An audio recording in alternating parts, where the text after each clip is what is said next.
Здравствуйте! Добро пожаловать на канал About Animals.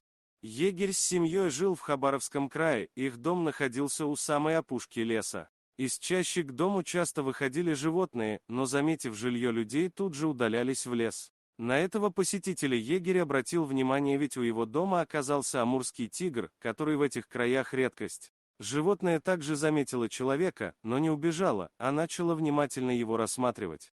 Егор Павлович начал думать, как он будет спасаться, если тигр решит напасть, понимая, что скорости дикой кошки ему просто нечего противопоставить. Прыжками тигры преодолевают десятки метров, человек так быстро бежать не может. Вот только нападать тигрица также не собиралась. Внимательно осмотрев человека, она развернулась и пошла назад в лес. Мужчине удалось рассмотреть кошку, он заметил, что у нее на ноге кровь, которая говорила о том, что животное ранено.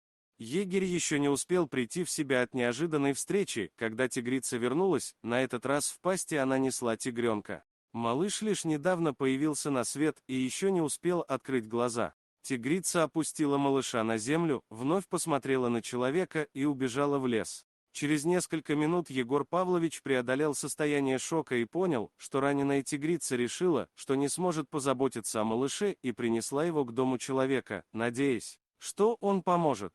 Мужчина поднял тигренка и понес в дом. Жена Егора Павловича была очень удивлена необычному гостю, но после рассказа мужа поняла, что у него не было выбора и им нужно помочь малышу.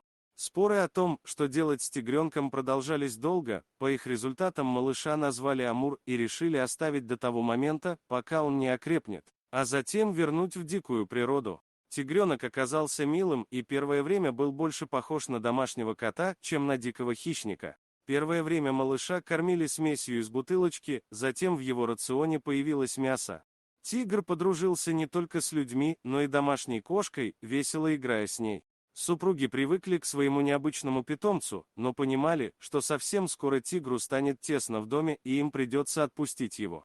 В 9 месяцев тигр весил 50 килограммов, он все чаще пытался выйти из дома и прятать его от глаз любопытных соседей стало сложно. Егерь отправился с тигром в лес на прогулку, инстинкты сразу подсказали животному, что ему нужно делать, и последний раз взглянув на человека, он скрылся в чаще. Спасибо за просмотр. Подписывайтесь на канал, где вы найдете еще много интересного, а также ставьте лайки и пишите комментарии, что думаете насчет этой истории.